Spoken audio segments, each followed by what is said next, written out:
All right, so now let's get into negotiating the deal. This is by far one of my favorite things because I'm a firm believer that everything in life is sales and also negotiation. And so let's go ahead and roll into it. But first, before that, comment below if you agree with that in terms of sales and negotiation being everything. I've got a little 8-year-old and a little 8-year-old girl, and I feel that everything is even negotiation with her, even with staying up. The other day, I was sold of her staying up and I wanted her to go to bed at a reasonable time. She won that negotiation, but let's go ahead and get back into real estate.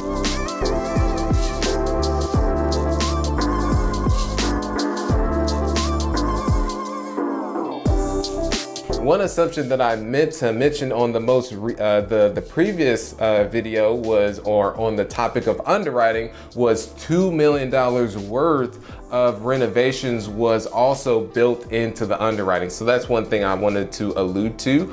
And also on this, when negotiating with the seller, I actually made on the front end, a $1 million mistake. Yes, $1 million mistake. And how it went was I was too aggressive on the rents. So I felt that we would be able to push them up $200 on the per unit average.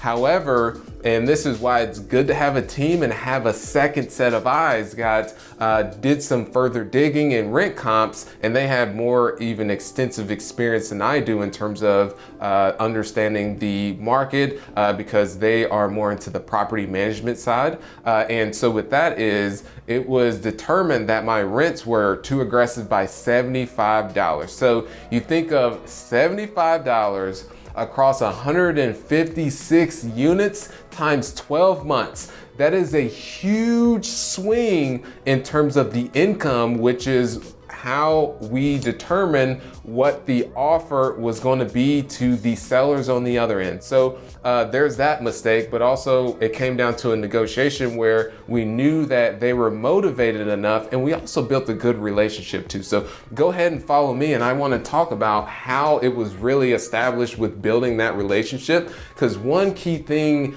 that I always like to do is actually meet with the sellers of the property and not make it a transactional basis. So follow me out here, because I actually ended up meeting them here at the office. So here we go here.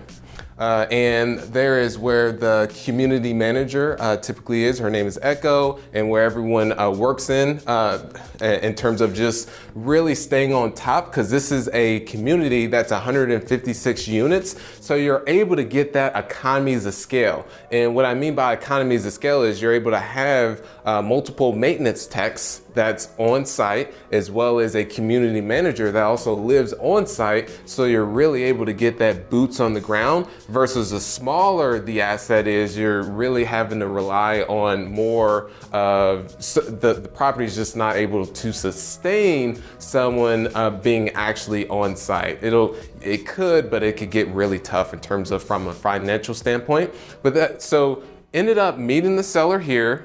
This office has since then been renovated, and just really sat down to understand them, build the relationship and the rapport, and not make it just a transactional. And one little hack I always use that I want to share with you guys is I always have a thank you card with me that I provide to that person on the other end. When ended up giving them a verbal offer of $7 million, and it was determined that Sterling, your rates in terms of your rents were too aggressive, we actually got to pull back on that, and we got to offer closer to $6 million. So they verbally accepted $7 million, and then we had to go back $1 million. So that was a very tough conversation to have. But in essence we were able to still get the deal and submit an LOI first, which is a letter of intent that just simply details everything that's going to have in the contract, because the contract is going to be a lot more robust. So they agreed to the terms that we had, and that's when we got under contract and started the remaining of the due diligence. But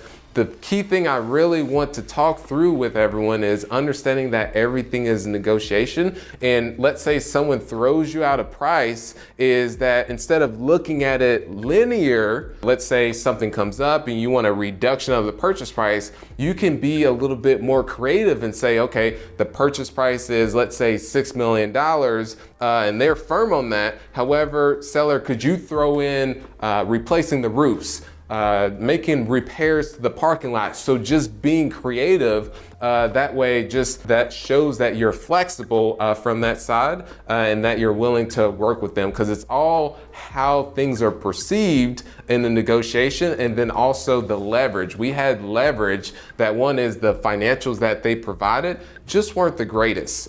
So we had the T12, the trailing 12-month profit and loss, as well as the rent roll, but there were a lot of holes in the details. So we were able to use that as leverage. And then also the fact that all the renovations and deferred maintenance associated with the property as well. So use all that as leverage when negotiating. Was able to get that, as mentioned from the beginning, that mistake that I made, and I still make mistakes to this day, and that's what I share with everyone. So you can avoid the potholes, the mistakes, and all that I've experienced, and just replicate the successes. So was able to used all that leverage and was able to get that reduction on the purchase price. And so submitted the LOI, the letter of intent. There was some back and forth in terms of the terms, and then finally they agreed. And then we got a purchase sale agreement that was even more in terms of robust of all the terms that were written out, the closing time frame, the feasibility period, all of that good stuff. So I'll see you on the next video, you guys. All right.